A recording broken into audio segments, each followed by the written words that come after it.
Je me rends compte que j'ai pas mal de lacunes en vectoriel. Et comme vous le savez, je suis pas très fan des applications Adobe. Et sur Mac, vous avez Affinity Designer qui est une très bonne application.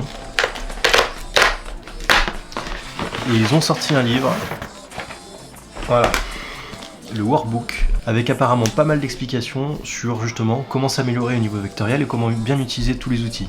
Je vais regarder un petit peu comment il est et je vous ferai un retour certainement dans une prochaine vidéo pour vous dire si ça vaut le coup d'investir dans ce livre.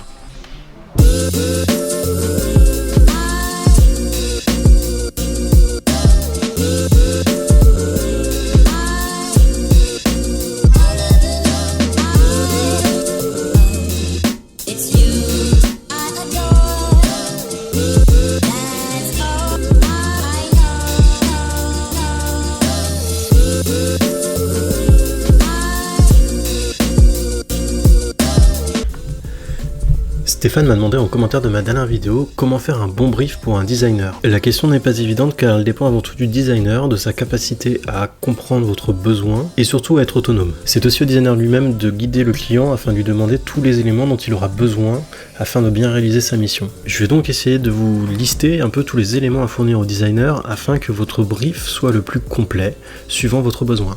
Tout d'abord, plus votre brief sera précis, mieux ce sera aussi bien pour vous que pour le designer. Pour vous, ça vous permettra de vous fixer sur votre besoin, et pour le designer, ça lui permettra d'avoir un maximum d'éléments afin de réaliser au mieux sa mission. Pour commencer votre brief, listez tous les éléments que le designer devra vous fournir. Si c'est pour une application, par exemple, listez toutes les pages de votre application. Par contre, ce qui est important, c'est de lister aussi tous les éléments qui devront apparaître dans chacun des visuels à vous livrer. Si on prend l'exemple d'une homepage, vous allez fournir donc tous les éléments textuels, ainsi que les images, s'il y a des images que vous souhaitez, et vous allez indiquer les éléments qui seront importants, comme par exemple un formulaire. Le travail du designer n'est pas de créer le contenu, mais de le disposer de la meilleure façon qu'il soit. Cette base permettra déjà au designer de pouvoir quantifier votre besoin. Si vous savez déjà ce que vous voulez et avez une idée vraiment précise de présentation, n'hésitez pas à faire un croquis. Il n'y a aucune importance si ce croquis n'est pas bien réalisé, ce n'est pas votre travail, c'est le travail du designer de faire des choses qui sont jolies. Ce qui compte, c'est de pouvoir indiquer au designer ce que vous avez un petit peu en tête. Donc prenez une feuille, un crayon, prenez même un logiciel graphique si vous êtes plus à l'aise avec un logiciel graphique, prenez le support qui vous importe, le but étant de fournir un maximum d'indications au designer. À savoir que plus vous allez fournir d'indications au designer, plus vous allez lui ajouter des contraintes. Or, la création est plus compliquée sans liberté. Et c'est là toute la difficulté de la question de Stéphane. Où placer le curseur ? Certains clients ont une idée très précise de ce qu'ils veulent,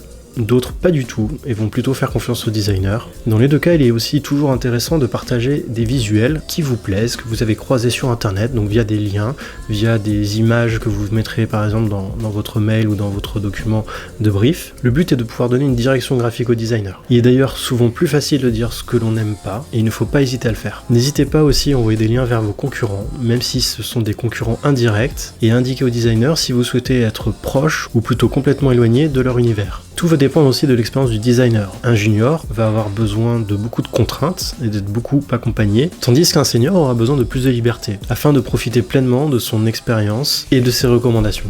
Le brief dépendra donc en fait de beaucoup de facteurs qui sont vraiment variables suivant vous, votre besoin, votre connaissance de besoin, aussi votre connaissance du design. Est-ce que vous souhaitez vraiment laisser une grande liberté au designer ? Est-ce qu'au contraire vous avez beaucoup de contraintes ? Mais aussi du designer lui-même. Est-ce que vous avez fait appel à un junior ou au contraire à un senior ? Vous allez donc devoir vous adapter suivant la situation. Dans tous les cas, ce qui sera très important, c'est de communiquer avec le designer, aussi bien de vous à lui que de lui à vous. Et que vous puissiez échanger jusqu'à ce que chacun ait pu avoir toutes les informations nécessaires pour avancer dans la mission.